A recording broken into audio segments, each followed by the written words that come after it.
अहिल्यानगरमधल्या नरभक्षक बिबट्याला ठार करण्यात अखेर यश। गेल्या 15 दिवसांमध्ये 2 जणांचा झाला होता मृत्यू। काल मध्यरात्रीच्या सुमारास धारणगाव शिवारामध्ये बिबट्याची चाहूल लागल्यानंतर वन विभागाने कारवाई केली आहे। नांदेडच्या वडेपूर्वी शिवारामध्ये काही दिवसांपूर्वी बिबट्याचे दर्शन। भयभीत नागरिकांवर हातामध्ये शस्त्र घेऊन शेतामध्ये जाण्याची वेळ। नागरिकांनी सतर्क राहण्याचं प्रशासनाचं आवाहन। नवले पुलावरील अपघात टाळण्यासाठी महामार्गावर वाहनांची वेग मर्यादा 30 किलोमीटर प्रति तास करण्यात आली आहे। ठिकठिकाणी स्पीड गन लावून त्याची खातरजमाई केली जाईल। तसेच खेड शिवापूर टोलनाका येथे अवजड वाहनांची तपासणीही केली जाईल।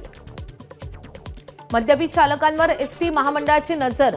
नव्या बसेसमध्ये ब्रेथ अॅनालायझर यंत्रणा बसवण्यात येणार। चालकाने मद्यपान केलेलं असल्यास बसचे इंजिन सुरूच होणार नाही। नवी मुंबई विमानतळामुळे प्रवाशांना मोठा दिलासा मिळणार आहे। पहिलं उड्डाण 25 डिसेंबर अर्थात नाताळच्या दिवशी होईल। नवी मुंबईपासून दिल्ली, गोवासह 4 शहरांसाठी थेट सेवा सुरू होईल। दिवंगत बाळासाहेब ठाकरेंच्या स्मारकाच्या सार्वजनिक न्याय अध्यक्षपदी उद्धव ठाकरेच, सदस्यपदी आदित्य ठाकरेंनाही 5 वर्षांची मुदत। सरकारकडून या संदर्भात शासन निर्णय जारी। मीरा रोडमध्ये परिवहन मंत्री प्रताप सरनाईकांनी उभारले अत्याधुनिक हिंदू हृदय सम्राट बाळासाहेब ठाकरे कला दालन। जगातील अत्याधुनिक तंत्रज्ञानाच्या सहाय्याने कला दालन उभारण्यात आले आहे। प्रसिद्ध कीर्तनकार इंदुरीकर महाराजांनी मुलीच्या साखरपुड्यात केलेल्या खर्चावरून त्यांना ट्रोल करण्यात आलं। त्यानंतर त्यांनी कीर्तन सेवा थांबवण्याचे देखील संकेत दिले होते। मात्र आता साखरपुड्यापेक्षाही लग्न जोरदार करेल, काय म्हणायचं ते म्हणा, असं उत्तर इंदुरीकरांनी ट्रोलर्सला दिलंय। वाशीमध्ये कामाच्या ठिकाणी पैशांसाठी शिवीगाळ करून अश्लील भाषा वापरून नाहक त्रास दिल्याची महिलेची मनसेकडे तक्रार। मनसे सहकार सेनेचे बाळासाहेब शिंदे यांनी संबंधिताला कार्यालयामध्ये बोलावून सोप दिलाय। महिलेची माफीही मागायला लावली आहे। दिव्यातील सावळाराम स्मृती चाळीच्या गॅलरीचा स्लॅब कोसळलाय। दुर्घटनेमध्ये कोणतीही जीवितहानी नाहीये। चाळ धोकादायक असल्यामुळे सर्व घरं आता रिकामी करण्यात आली आहेत। पुण्यामधल्या येरवड्यामध्ये पेट्रोल पंपावर 3 जणांकडून कर्मचाऱ्याला मारहाण। पैशाच्या वादातून मारहाण झाल्याची माहिती। या प्रकरणी पोलिसांनी आरोपींची धिंड काढली आहे। सांगलीच्या वाळवा येथे एका ठिबक दुकानाला आग लागलेली आहे। आगीमध्ये दुकान जळून खाक झालंय। दुकानातील साहित्य जळल्यामुळे मोठं नुकसान झालंय। आगीचं कारण अस्पष्ट। अहिल्यानगरच्या कोपरगावमध्ये जुन्या खाण्याच्या खोल पाण्यामध्ये बुडून भावा बहिणीचा मृत्यू। मेंढी पाणी पित असताना पाण्यात पडल्यामुळे तिला वाचवताना मुलीचा तोल गेला आणि तिला वाचवण्यासाठी भावानेही पाण्यामध्ये उडी मारली होती। वडिलांच्या हत्येचा बदला घेत मुलाकडून एका व्यक्तीची निर्घृणपणे हत्या। नांदेड शहरालगत असलेल्या बळीरामपूर पंचशील नगरमधील घटना। अवघ्या 3 तासांच्या आत हत्येचा उलगडा करत तिघांना अटक। भंडारा तुमसर या राष्ट्रीय महामार्गावर रात्रीच्या अंधारात अंदाज न आल्यामुळे नादुरुस्त उभ्या ट्रकवर कोळशाने भरलेला ट्रक आदळला। दोन्ही ट्रक राष्ट्रीय महामार्गावर आल्यामुळे वाहनांच्या लांबच लांब रांगा। नाशिकच्या बेथेलनगर गोळीबार प्रकरणातील शस्त्र पोलिसांकडून जप्त। हर्षद पाटणकर आणि राहुल पवार टोळीमध्ये वर्चस्व वादामधून गोळीबार। आतापर्यंत पवार टोळीचा मोरख्या राहुल पवारसह 15 संशयित पोलिसांच्या ताब्यात। नाशिकच्या गोविंदनगरमध्ये काल रात्री संशयास्पद वस्तू आढळून आल्यामुळे खळबळ। पोलीस आणि बॉम्बशोधक पथकाकडून घटनास्थळाची तपासणीमध्ये वाढदिवस पार्टीमध्ये फोडले जाणारे रंगीबिरंगी फटाके आढळल्याचं निष्पन्न।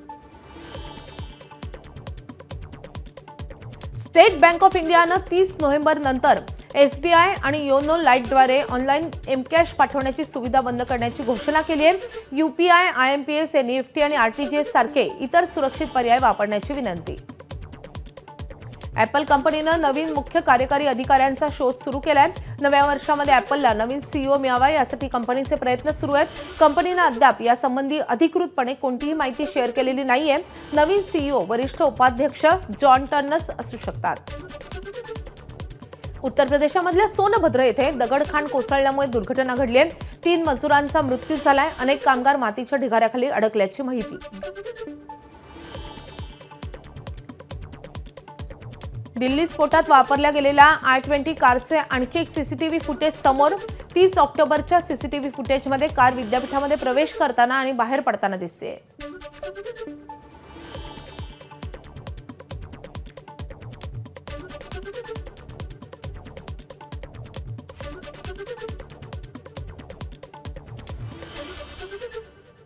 दिल्ली स्फोटात घटनास्थळावरून 9 मिलीमीटर कॅलिबरची 2 काडतुस जप्त, 2 जिवंत आणि 1 रिकामं काडतूस असल्याची पोलीस सूत्रांची माहिती. दिल्ली स्फोटाचं तुर्की कनेक्शन असल्याची सूत्रांची माहिती. दहशतवादी आदिल आणि मुझम्मिल तुर्कीमध्ये राहणाऱ्या अबू कासाच्या संपर्कात होते. Mastermind doctor Muzaffar Ahmad Rather देखील त्यांच्यासोबत तुर्कीला गेला होता. पाकिस्तानात एका फटाक्याच्या कारखान्याला स्फोट, आतापर्यंत 6 जणांचा मृत्यू तर मातीचा ढिगारा पडून 23 जण जखमी झाल्याची माहिती. अमेरिकेनं अणुबॉम्बची चाचणी केल्याचा दावा. अमेरिकेनं या अणुचाचणीमध्ये F-35 लढाऊ विमानांचा वापर केला असून F-35 लढाऊ विमानांनी वॉरहेडशिवाय बॉम्ब टाकले. व्हिएतनाममध्ये भूस्खलनामुळे सर्वत्र भीतीचं वातावरण. हंगसोन येथे झालेल्या भूस्खलनामध्ये 3 जण बेपत्ता. चीननं अंतराळामध्ये पाठवलेले 4 उंदीर पृथ्वी तळावर परतले. त्यांना मिशन जैवविज्ञानाच्या अभ्यासासाठी अंतराळामध्ये पाठवण्यात आलं होतं. शबरीमला उत्सवापूर्वी सूर्योदय पाहण्यासाठी हजारो स्थानिक आणि पर्यटक कन्याकुमारीच्या समुद्र किनाऱ्यावर सुरक्षेच्या कारणास्तव मोठा पोलीस फाटा तैनात. IPL 2026च्या आधी अनेक खेळाडूंचे संघ बदलले. राजस्थानचा कर्णधार संजू सॅमसन 2026च्या IPLमध्ये महेंद्रसिंग धोनीसोबत खेळताना दिसेल, तर मोहम्मद शमी लखनौकडून गोलंदाजी करेल. शार्दुल ठाकूर लखनौहून मुंबई इंडियन्समध्ये. IPLच्या पुढच्या सीझनसाठी काही खेळाडूंचं ट्रेडिंग. IPL 2026मध्ये अर्जुन तेंडुलकर आता मुंबईऐवजी लखनौकडून खेळणार. ACC पुरुष आशिया कप रायझिंग स्टार्स 2025 मध्ये आज भारत पाकिस्तानमध्ये सामना. भारत पाकिस्तान सामन्यामध्ये वैभव सूर्यवंशी पुन्हा एकदा धुमाकूळ घालणार का, याकडे सर्वांच्या नजरा. सामना दोहा येथील वेस्टर्न पार्क आंतरराष्ट्रीय क्रिकेट स्टेडियमवर खेळवला जाईल. कर्णधार शुभमन गिल ICU मध्ये दाखल. पहिल्या डावात मानेला झालेल्या दुखापतीमुळे गिल दुसऱ्या डावात खेळण्याची शक्यता कमी.